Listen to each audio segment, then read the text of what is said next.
I became involved with a think tank in New York called the Foundation for Economic Education, and was kind of reunited with them last year when GCC sent me there on professional development funds, thank you folks, for a brush up.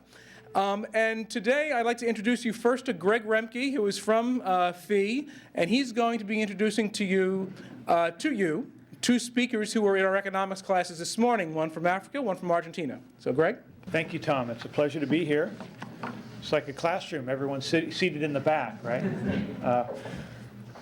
The Foundation for Economic Education was founded in 1946. We're in Irvington-on-Hudson, New York, about 20 miles north of New York City.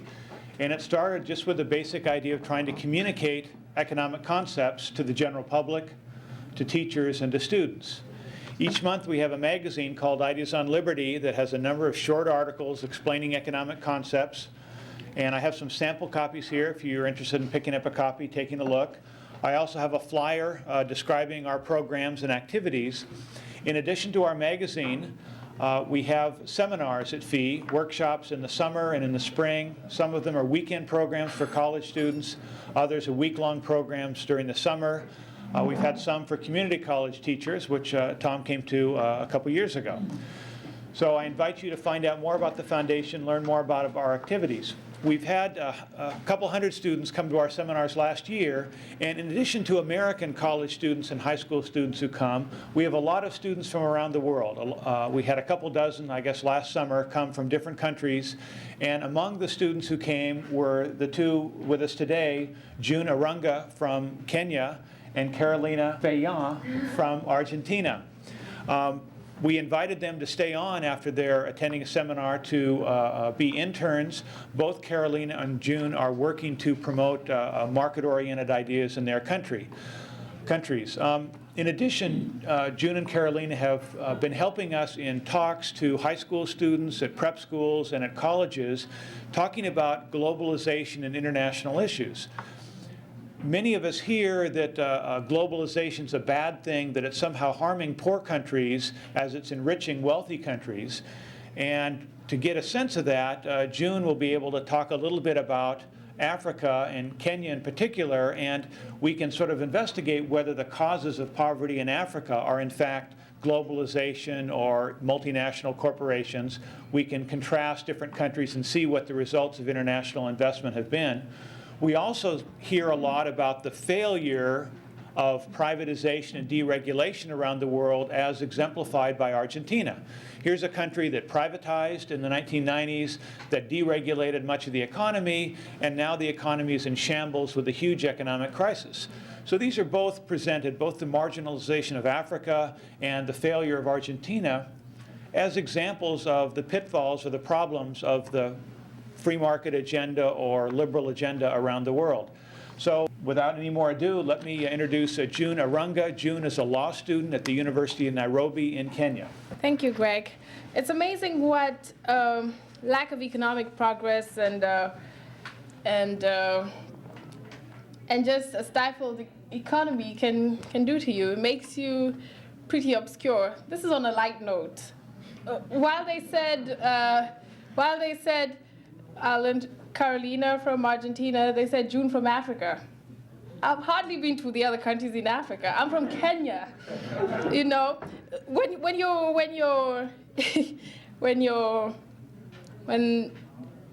you're economically free and have a grip on your own means of production, and therefore you're doing well economically, you become distinctive. And this is on the macro and on a micro level. I was just explaining to the students I was talking to about how the lack of clear property rights have made everybody anonymous within my country. People don't have addresses to their homes. So you only deal with people you trust or in cash all the time. And so everybody's just anonymous. And it seems like it's even internationally. You're just anonymous and obscure. Well, that was on a light note, like I said. I will not.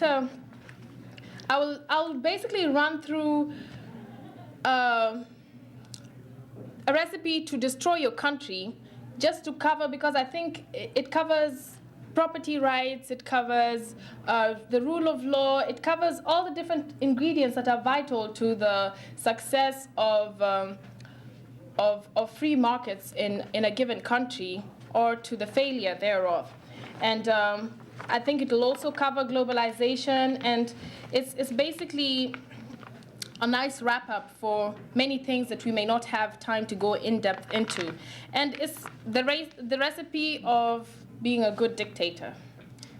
I should know. I come from a place where my president has been in power for 28 years.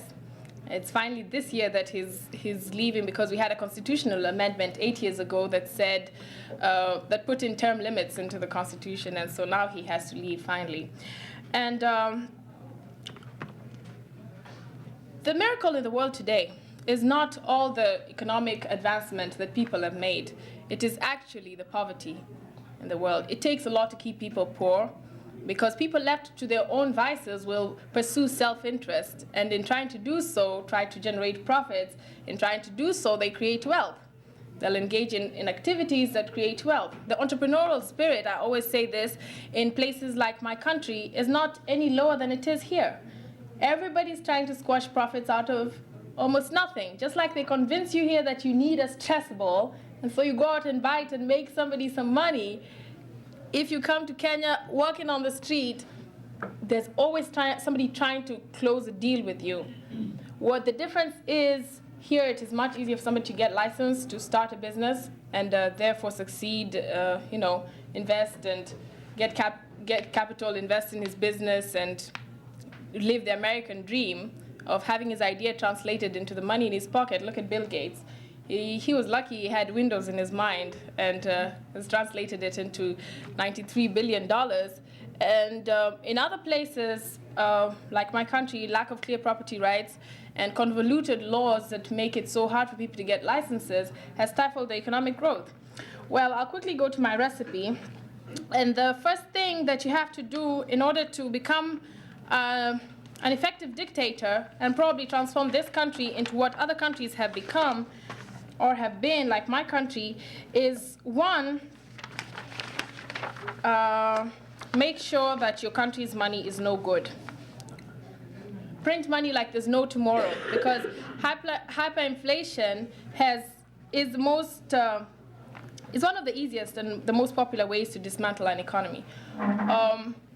I grew up in the middle class in Kenya, which is a very precarious place to grow up in, because while your parent maintains the same job and probably is getting promotions with slight raises in their income, your standard of living reduces drastically within like 5 years. Because today you can afford bread, it's 3 shillings and 50 cents, and within 5 years, bread is 20 shillings.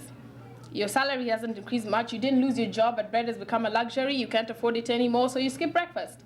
And you do 2 meals a day. With time, 2 meals becomes a luxury. You move your kids to a different school because you can't afford the current school. You move from your neighborhood to a different neighborhood, and your standard of living just goes down, function of inflation.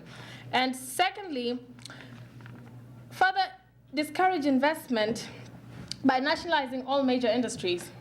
Our government provides electricity, provides telephone services, provides water, provides sewer services, everything.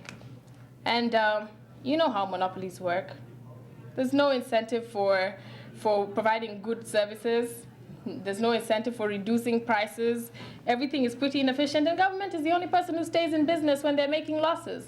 If you started selling T-shirts and you were making losses, you can't stay in business. But what does government do? They tax people some more, stay in business, run deficits, and so they go on. And nationalization has additional poverty-enhancing benefits. For example, it will ensure that nationalized industries never improve technologically or become more efficient. It makes workers pathetically dependent on their political masters, namely you. Remember, I'm teaching you how to become a dictator. Of course, you may find it too tiresome to nationalize everything, in which case it's very important that you establish high tariffs. Because that will just ensure that you don't get competition. Nobody will want to invest in your country. So you'll protect the remaining private industries, which are most of the time owned by your cronies. And in addition to your legal system, make sure to make it almost impossible for anyone to get a license to start a business. That way you also still block out competition, and you make sure that everybody's ideas in their minds about new things remain where they are, never come out, they can never make money from it, and you make sure that the bureaucrats also make a living out of corruption, getting bribes. Because when somebody really wants a license, they really believe in the idea, they'll really try to get it, and so they'll be willing to pay the bribes to cut down the convolution of the process of trying to get a license. I was just showing Greg a picture the other day of a Kenyan policeman. They're the only fat people in Kenya because they're the only ones who get money. They take bribes for everything. You call the police in Kenya when you're being robbed, and they tell you, we don't have fuel in the car. If you can give us a bit of money, we will come. If you can guarantee that if we came there, you'll give us some money, we will come. And so basically what you do by how you create corruption in the government is put laws in place that just make everything so convoluted and give your bureaucrats a way to earn money from bribes. And then, again, the legal system can help to make it impossible to issue clear titles. This was a subject of my talk to the students we spoke about before, and I'll go a bit in depth in this. Property rights have, when you're exchanging, in a market economy, there's only two ways you can run a country. Either have it based on free enterprise and private property, or you can have intelligent people in government planning everything and trying to make sure everybody is fed, everybody is clothed, everybody has housing. Our Constitution says everybody has a right to housing, food, and all these things. While the government is trying to feed everybody, what have they done? They've set up marketing boards for agricultural produce. So we have district agricultural officers going around everybody's farms trying to see who's growing a surplus, and then they say, you have to sell that to either the National Cereals and Produce Board, or the Sugar Board, or the Cotton Board. And then because they want to feed everybody, they sell that at below market prices to the people in the cities, who are kept quiet. Why? Because they can buy things cheaply. They can buy the food cheaply. They don't want the price to be increased. And so the farmers have no incentive for production. And our farmers are always on strike because of the marketing boards and the prices. The prices are too low. They just want money to feed their children. And so that private property, to start with, on their produce, it's not up to them what they do with it. What are people exchanging when they're exchanging goods? They're exchanging property in the title, isn't it? When I sell you my sweater, I'm selling to you the right to wear it, to sell it, to give it as a gift to your friend, to burn it if you wish. But if I'm not allowed to, if I don't have clear title to whatever is mine, how do you prove that it's yours? This brings me to the question of land. Almost everybody in Africa owns land because they inherit it from their forefathers. But people don't have clear title to this land. So it's basically dead capital. One, they can't sell it because when they sell it to you, how do you prove it's yours? Second, they can't use it to capitalize anything by borrowing from any financial institution and using their assets as collateral, because its economic value is not written on any clear title. Thirdly, they can't divide it and sell it to different people. If I have 100 acres of land, I'm stuck with it. Even if I'm not agriculturally inclined, even if it's unproductive and there's somebody else who has a better use for it, I'm stuck with it, I can't divide it, because how do you divide something that doesn't have clear title? The only way something is made fungible is when it has clear title, and so you can have shares in it. Thirdly, people have no incentive to invest in their land. Why? Because it doesn't matter whether I improve the value of that land. It won't show anywhere. It'll still sell for the same amount, or unless I'm selling it to somebody and we're doing a deal, and I bring in a surveyor to check the value, and I convince you of the value it has, and you pay that much for it, and somehow you're willing to buy it without clear title, then it's murky business. if somebody wants to build something in front of my land, which is next to his, maybe he's building something on his land and it's next to mine, and I have a very nice view in front of my land, which makes the value high, I don't have incentive to stop him. Why? Because whether he builds that thing there or not, it doesn't really matter. Thirdly, I cannot, if you want to do a transaction with me, you have to come all the way to check out my asset. Because I just can't, you can't go to some records, like maybe government records or records somewhere, and see the location of the land and what economic value it has, how fertile the soil there is, or what kind of neighborhood in terms of security it's in. Lack of clear property rights have really stifled commerce and trade. So it doesn't matter how much a country like that is told to privatize the national industries or to liberalize its economy. A capitalist system, if that's what you're trying to embrace, because we've seen the logical conclusion of a central planning in the fall of communism, so we know it doesn't work. But to head the other way, we can't make much progress if that fundamental tenet on which a free economy runs, private property, is not worked on. Especially if you're working with an agriculturally based economy. How do you start moving forward when you don't even have clear title to your land to begin with? And if you have, I'll just describe to you shortly how hard it is to get title to land. I, like many other Africans, inherited land from my mother, but just to think of the process of getting title to it is mind-boggling, so I'm not about to do it soon. I wish land was transferable and I could bring it here, where you have clear property rights. I'd probably be rich and that already. But for a person whose annual income is about $325 a year, which is the GDP per capita in my country, meaning they're living on slightly less than $1 a day, this process is too expensive. You think of getting title. You have to go to the capital city, probably travel hundreds of miles to the capital city where the Ministry of Lands is. When you get there, government officials never go to work. So what you'll find is something like that, a coat sitting on a chair.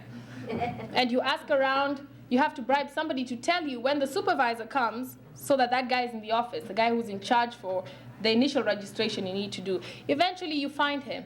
Remember, you're poor. You're living on less than $1 a day. You've already paid so much money to get to the city. God knows where you're staying, probably sleeping on the street while you're trying to get all of this done. And then you eventually find that guy. He wants a bribe to just register you. Then you ask for the next step and they tell you there's lots of people on the waiting list. Go to that office and try. And you go there, you have to bribe somebody else to do the subsequent step.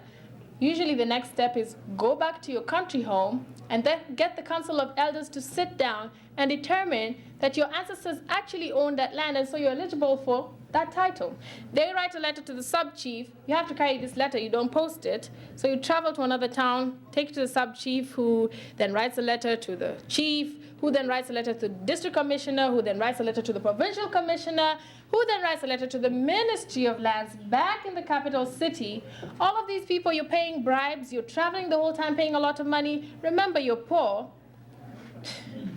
Nobody gets title. Very few people do. And some of the land doesn't even have title deeds, so that even if you had a clear transaction, you're buying it from the government, what they give you is something called a letter of allotment, which just says there was a transaction, but the land is not titled.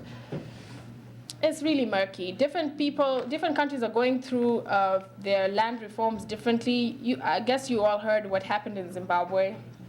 And the question is also the tribal question makes it a bit twisted also, because if 10 people are coming to claim title for the same land in the city, how does a government official know that you actually inherited that land? They kind of have to they kind of justify sending you back to the Council of Elders to say you actually own that land. So it's pretty twisted. But something else you have to do, apart from ensuring that you don't work on your property law system, is that put confiscatory taxes. This strategy allows you to claim that you are soaking the rich in the name of equality.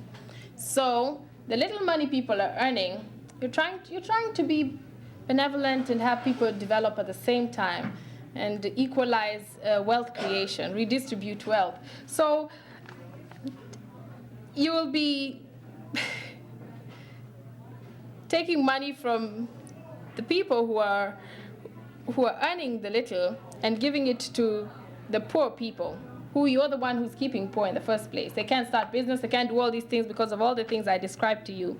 And then finally, like you probably missed the age when IMF and World Bank were giving lots of money to countries, but you can still borrow a lot, get your country into debt, siphon most of that money into your private bank account in Switzerland, and stick your citizens with a bill, your poor citizens.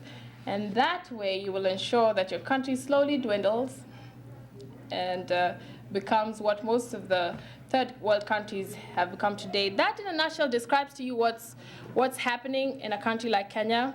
And the basic thing, most of all these other things can be worked out, but without private property to begin with, people cannot start the journey toward wealth creation when they don't have the right to do with what they have, what they would desire to do with it. And with that, I will end my presentation.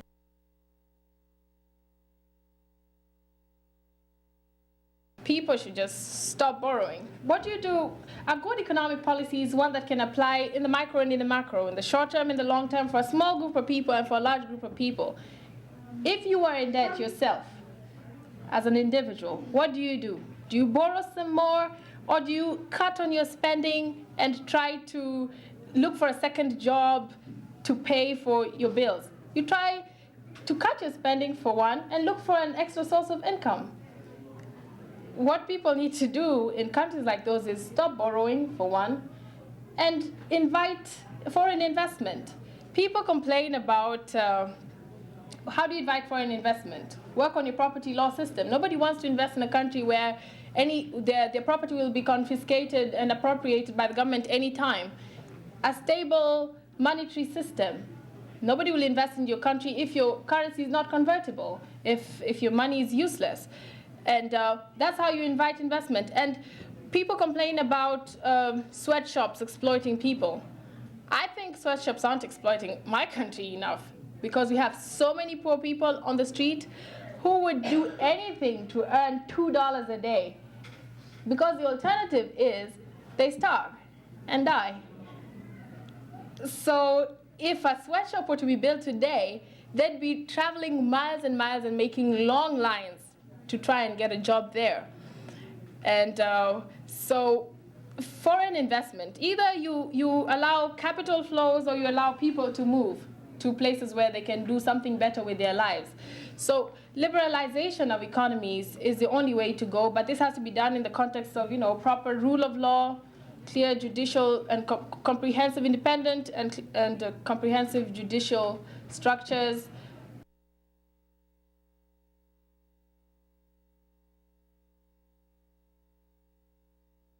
I'm very optimistic. I can point out to a country in Africa that's already done it, in sub-Saharan Africa, Botswana.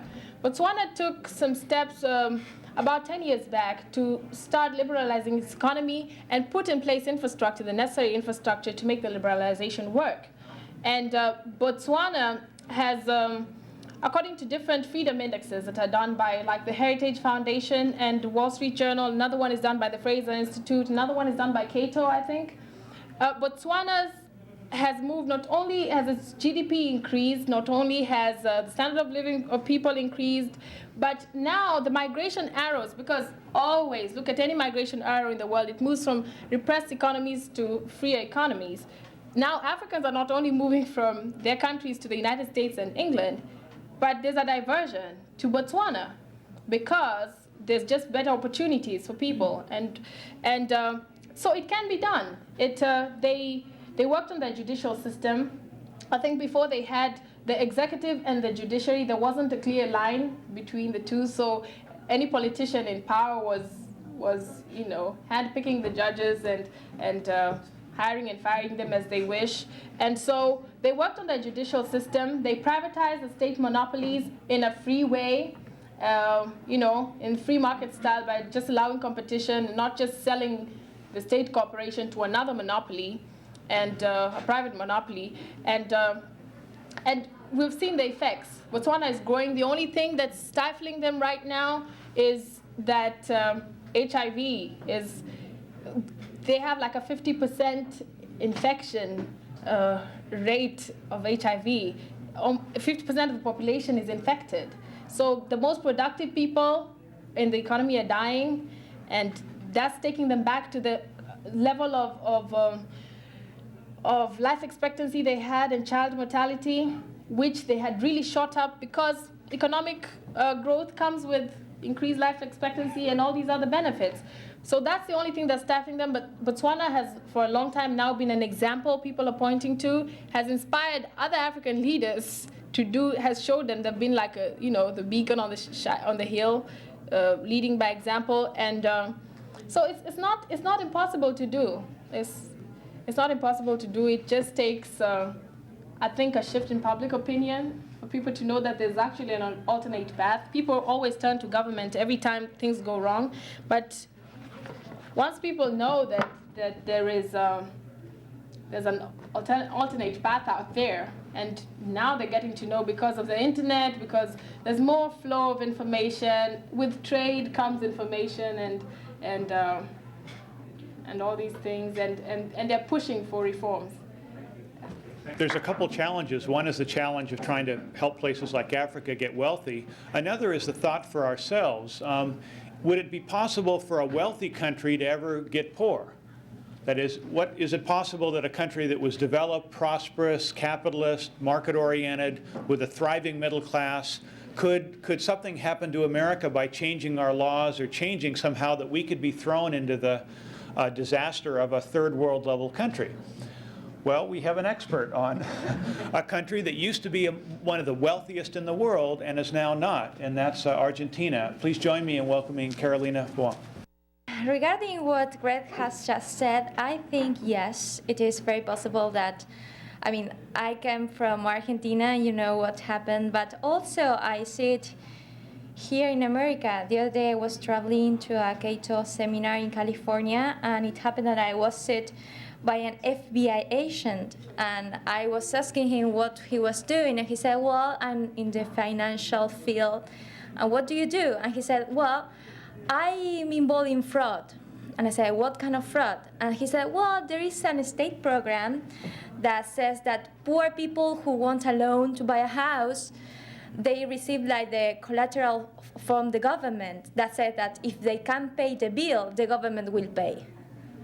So what is happening in California, that a lot of people just arrange for poor people to qualify for a loan, and they stop paying, and the government pays the bill. So there are a lot of real estate companies that are receiving a lot of money from the state because they are making fraud with their requirements, so they make people qualify when they are not qualified.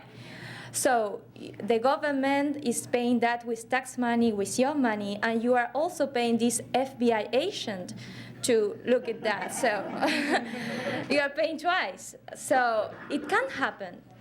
You have a wonderful declaration of right in your constitution that said that the rule of law is justice, and justice means have what you deserve, and what you have three inalienable rights: right to liberty, right to property, and right to pursue happiness. So please stick to it, because the cause is suffering.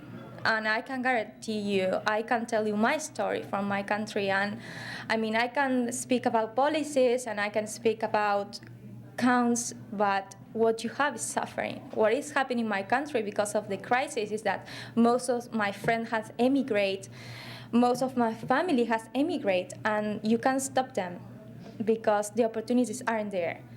So coming to Argentina, what happened to Argentina? It's very hard for us Argentinians to understand. So it's harder for you, because we do not even understand what is happening to us. Basically, we had in the 80s a very close economy, That means that we have very high tariffs, so we can engage in free trade because we have very high tariff for imports. So we have a very closed economy. We have a very, very regulated economy, high taxes, subsidies, price controls, institutes that just were regulating the market, attempting to regulate the market because it's very impossible to regulate the market. And we have a very high inflation because central planning is very ineffective. So what you have is an economy that was really collapsing. So at the beginning of the 90s, something must have been done. And there was a president he was a populist president, but he realized that, because what we have in Latin America is that morally we are socialist, but in practice those principles doesn't work. So you have to be, in a way, capitalist because that works. But we do not have capitalism, we do not have free market, and we do not have free market policies also. I have been in Cuba recently giving a seminar, and I realized, unfortunately, that what differentiates Cuba from my country is a matter of degree. It's not a complete different system like in the United States. I can just point out the difference between the United States and Cuba. It's a totally different system, but not with Argentina. With Argentina, it's a matter of degree. In Cuba, you need a license for everything, and maybe it's harder to get a license, but in Argentina, you do need a license. Maybe it's easier, but you do need it. And for example, I have my mother. My mother runs her own business. She has a place where old people go there to live when they can't support by themselves.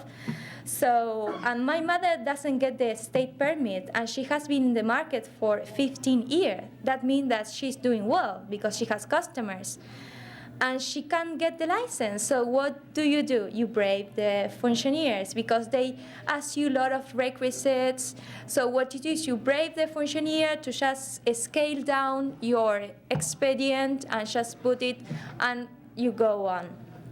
But we are like we are not capitalist. We are like moderate socialism, something like that. But in the 90s, something must have been done. So what they did was, first of all, to just counterattack hyperinflation. What they did was boarding-like monetary system. They attached the peso to the dollar. They say, okay, from now on, 1 peso will equal $1. And they did that basically forbidding the central bank to issue money. That meant that every peso that was in the stream has to be backed up in the central bank by foreign debased dollars, basically. Then we opened a bit our economy. We did a partial liberalization, but it was really partial because we built up this Mercosur, which was meant to be a free trade agreement between Argentina, Brazil, Bolivia, and Uruguay. But it has like 3,000 folders, 2,000 folders, and a truly free trade agreement just needs 2 words: free trade. And even though we agree on just lower down the tariff, we keep protecting some industry. For example, cars. We have a very strong protection over car industry.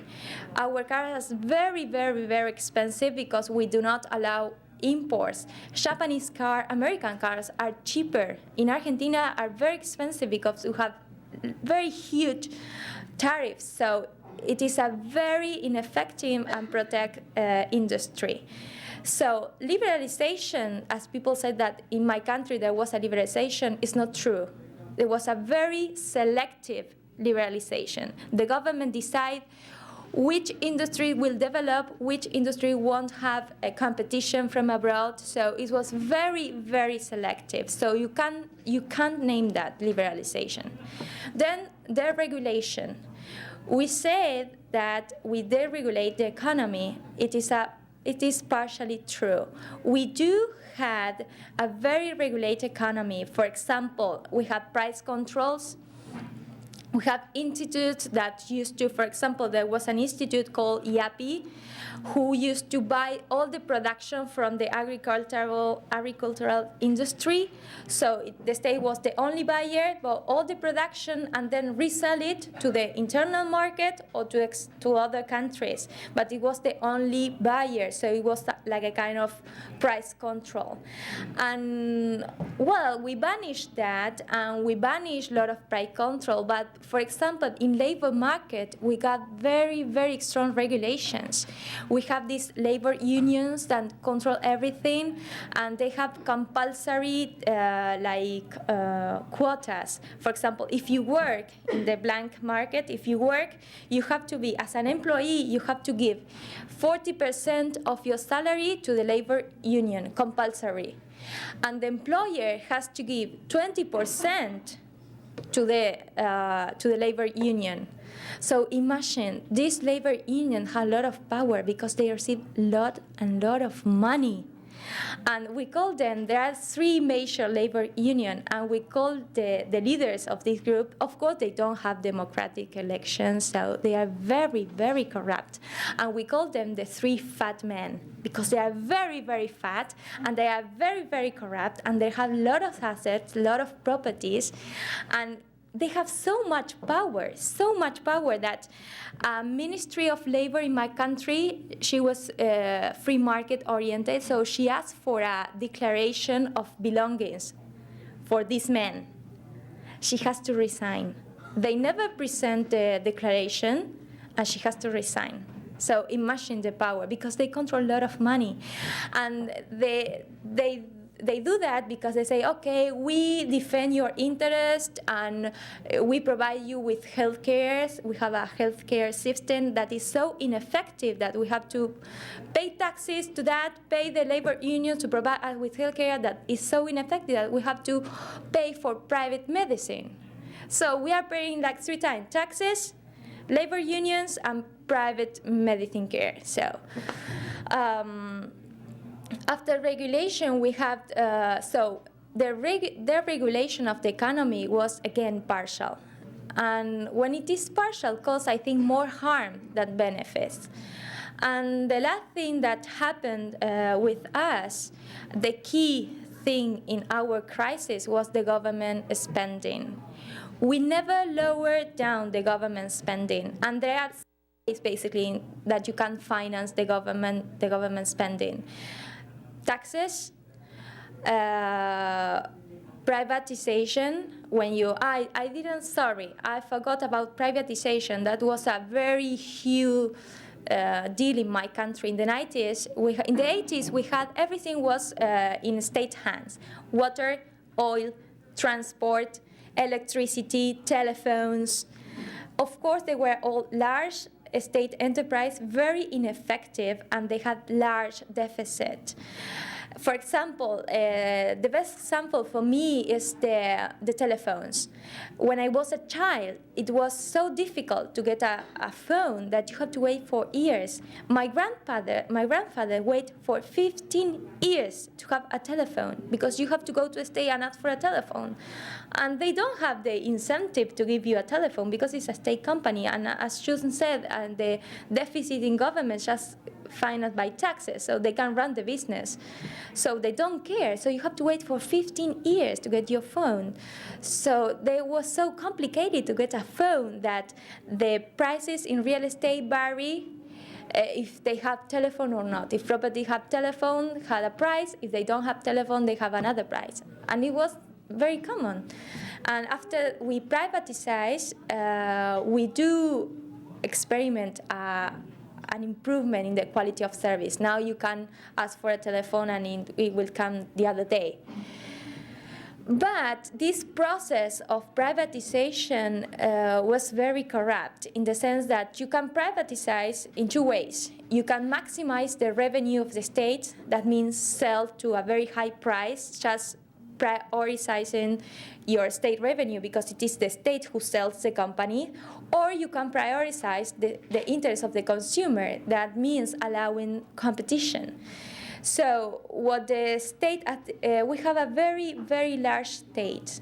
I mean, if you don't count corruption, because the state is very corrupt, but even if you leave that apart, the state is so huge that it takes a lot of money just to keep it functioning. Just to get you an idea, in some provinces, it's like an state here. In provinces in the north of my country called Formosa, half of the population, 50%, work for the state. So it's a huge machines that take a lot of money to keep working. And it's very high to just, there are a lot of people with privilege, with clienteles, so it's very hard to lower down the budget. So at the very beginning, we financed the government spending by privatizing the state companies with this idea of maximizing the state revenue to afford the government spending. So during the first part of the 90s, we have this flow of capital that were coming because we were selling our companies, and we basically built up legalized monopolies. We divide the country in half, and we say, okay, in telephones, half of the country will go for Telefonica, half of the country will go to telecom. So if you are born in this part, you will have this company. If you are born in this part, you will have that company. The same is with electricity, and the same is with water, and the same is with gas, and the same is with everything. So you don't have free competition, and if you don't have competition, what you get an improvement in the quality, but you don't get improvement in the price. The prices are very high. So after this money from privatization was spent, the other way to finance government spending was taxes. So we began to increase taxes and create new taxes. The last one was a tax in checks. If you pay by check, you have a 6% tax in that check.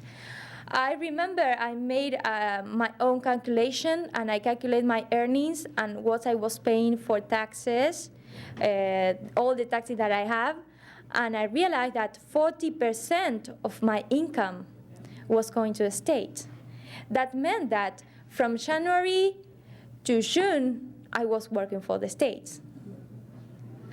So after taxes were so high, there is a point where you cannot increase taxes because the economy just collapsed. Because you have to live like a bit of profit, because if you tax the economy, people won't produce if everything goes to the state. So there was no more possible to tax the economy, so the last thing was borrow money from IMF and the World Bank. So these organizations start lending money to a very high rate interest, and we were doing well because we were living from borrowing. So we really had a great time. It was like a summer. But there was a point where the external debt, because that's the way the government calculates in their accounts, it is external debt. The external debt reached a point that it was 27% of the GDP.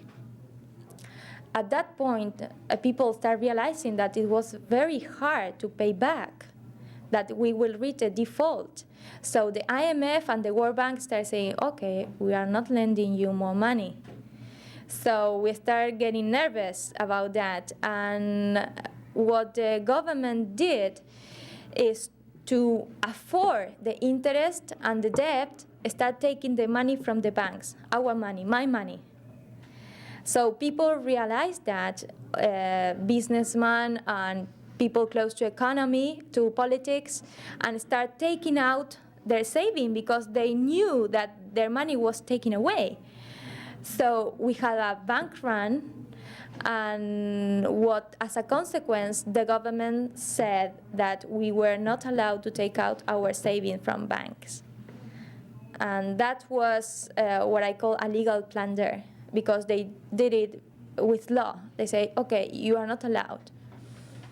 So that's what happened to us. Then the government keep on doing very, very nasty thing like breaking contract, because every contract in my country was named in dollars and they specified the economy. That meant that the contracted dollars were named in pesos, but now the peso was floating, so the exchange rate 1-to-1 was no longer valid. It was 1 equals 3.5, so people start losing a lot of money. And well, basically now the economy has collapsed because, I mean, if you can't get your savings from the bank, that meant that you are not putting more money in the bank. So the whole financial system has collapsed. So there are no loans, nothing. There is no production because you don't know what government will come up with. You don't have, basically the economy has just stopped. We have like 30% of unemployment because we have this very regulated labor system, minimum salary. That meant that people who want to work for less than that salary are just unemployed because they can't work by law. So we are going through very, very difficult time, and that is because we can't defend our property, because it's a problem. I think it's a problem of morality. We think that in Latin America, most of people think that property is a kind of theft, that profit implies some kind of exploitation, and that needs create rights. And with that morality, you are helpless. You are helpless in front of every populist politician that said that somebody is suffering, so they tax you, and they take your money, and they take your property. And you can't defend it because you will be like insensitive towards the necessity and suffering of others. Because this thing that happened in Argentina, I think it is impossible that happen now in the United States.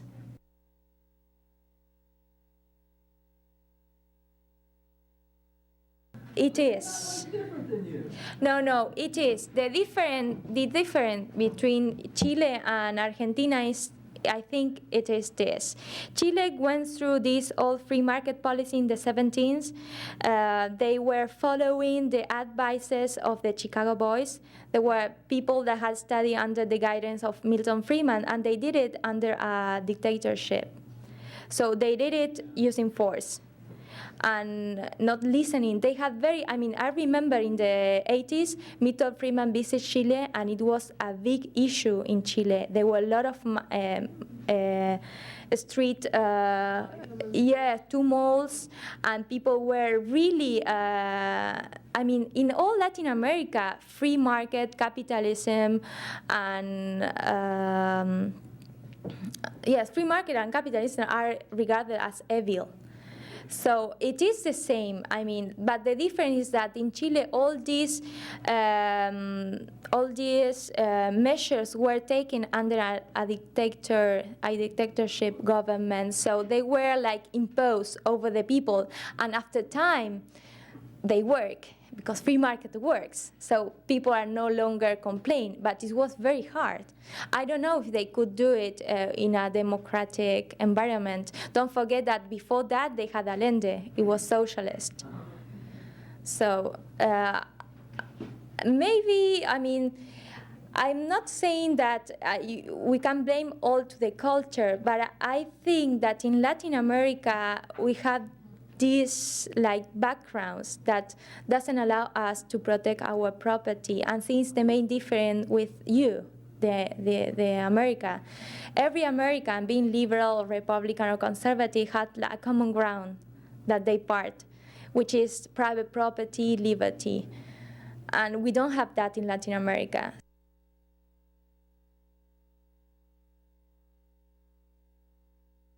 Well, there are several theories that are going around in my country, in Latin America, against free trade among countries. For example, one theory is that if you allow free trade, what you have is that your national industry will suffer, and that's a fallacy. And we have also the theory of the deterioration of term in the exchange. That means that we, the underdeveloped countries, are trading with but imports because it's more efficient in your own life just to concentrate in your comparative advantages or what you do best and buy what the other thing you need from anybody else. I mean, it's so logical that if you explain it, that it doesn't matter if, for example, a lot of people in my country, in Argentina, they say, okay, United States want us to liberalize our economy, but they do not liberalize them because they have subsidy for the agricultural product, they subsidize the steel, and they have barriers. And the thing is, it doesn't matter because liberalization is good for us. It doesn't matter if the United States had barriers because in the end, I think it's harmed the national economy.